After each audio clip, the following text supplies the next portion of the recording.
Ever been stuck for hours thinking about whether you should pull for the next new Valkyrie? Ever been weighing Valkyrie A with B only to run around in circles in your head? Well, this video is just for you.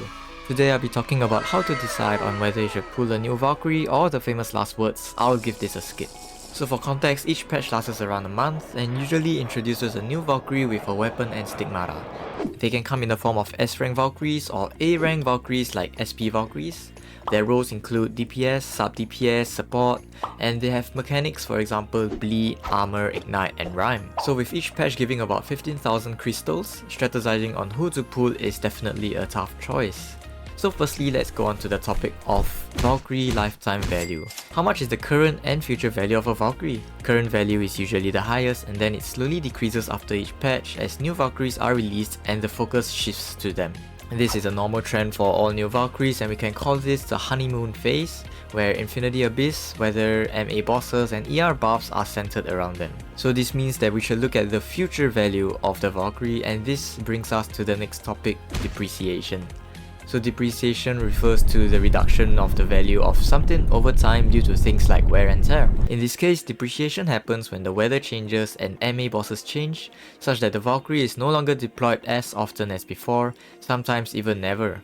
Another form of depreciation happens when a new Valkyrie with better mechanics is introduced during a new patch which outperforms the current Valkyrie. Of course, rate of depreciation is different for every Valkyrie. For example, while Valkyries like Silverwing and Vilvi have a quick depreciation, damn it, I got both of them as one. The Grandmother Valkyries that survived World War II include the almighty Herrscher of Sentience.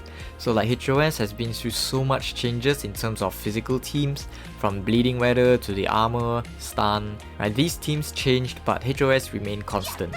With the upcoming Herrscher of Rebirth, HOS may finally retire from her position as Yata Supremacy. Wait, this means that the age of Silly Supremacy is coming.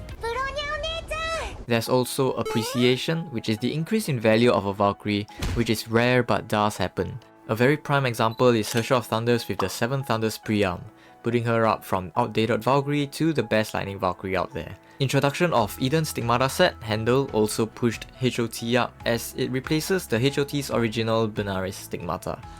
There's also the Battle Pass, which allows us to get the depreciated but fully still relevant Valkyries at a very low price, but must come from our wallets. This is such a genius strategy from Hoyoverse that keeps their income coming while satisfying us captains with our purchases. Imagine instead of spending 40,000 crystals on Herrscher of Sentience, with RNG included, you can now secure her and 3/4 of her gear with around 2,400 B chips.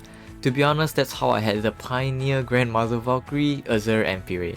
So yeah, with 2 avenues of obtaining Valkyries, this plays a factor in our decision making as well. Basically, you'd want to pull for Valkyries that have not just high value but also depreciates very slowly.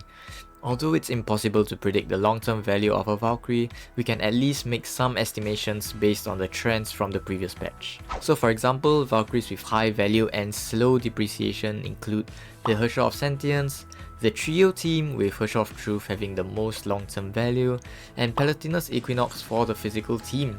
Like, these Valkyries have stayed relevant for very long, and I believe they will stay relevant for a longer time in the future. Another example is, although Susanna outperforms PE in bleed and quantum weathers, PE still works out especially well if you are a casual player. This means you can save up your crystals for the next up and rising Valkyrie. So if you are a new captain, does that mean you should pull for PE or HOS because of their current high value? My answer is I wouldn't recommend it.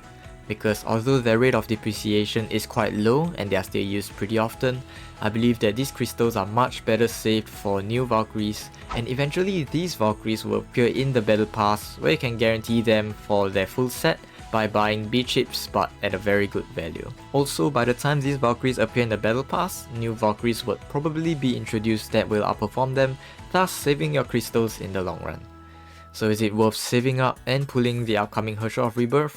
In my opinion, that would be yes, because I find it difficult to imagine Hoyoverse power creeping Herrscher of Rebirth in the near and medium future. So yeah, that's it for this video. In a summary, the current value of a new Valkyrie is usually consistently high because of the honeymoon phase, thus we should look out for the long-term value of a Valkyrie and focus on Valkyries that will last a very long time. That's it for this video, I hope it helped, and with that, I'll catch you next time. Bye!